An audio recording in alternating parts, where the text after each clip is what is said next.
Friends, అందరికీ good morning. అందరు ఎలా ఉన్నారు? బాగున్నారా? నేను చాలా బాగున్నా. మీ వంటలక్క కిచెన్లో ఈజీగా స్వీట్ రెసిపీ బాదుషా చేస్తున్నా. 250 గ్రామ్ మైదా తీసుకున్నా. నేను 250 గ్రామ్ అంటే మన భాషలో పావు కిలో మైదా, పావు కిలోకి 400 గ్రామ్ షుగర్ తీసుకున్నా. చిటికెడు సోడా, చిటికెడు ఉప్పు కంపల్సరీ వేయండి స్వీట్ రెసిపీలో. చిటికెడు ఉప్పు వేయడం వల్ల చాలా టేస్టీ ఉంటుంది.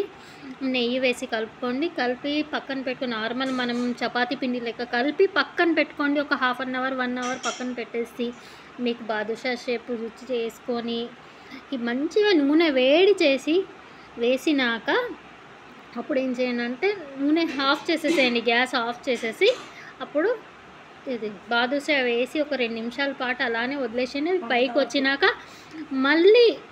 వచ్చినాక మళ్ళీ గ్యాస్ ముట్టించి లో టు హై ఫ్లేమ్ మీద డీప్ ఫ్రై చేసుకోండి.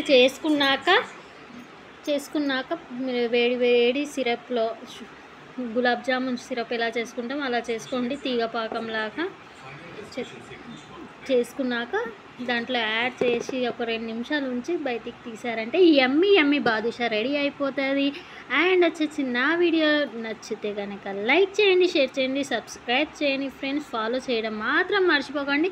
లాస్ట్కు చిన్న విషయం మర్చిపోయినా, మనం పాకం చేసుకునేటప్పుడు ఎప్పుడైనా ఒక 2 చుక్కలు నిమ్మరసం వేయండి. నిమ్మరసం వేయడం వల్ల షుగరు సిరప్ మంచిగా ఉంటుంది.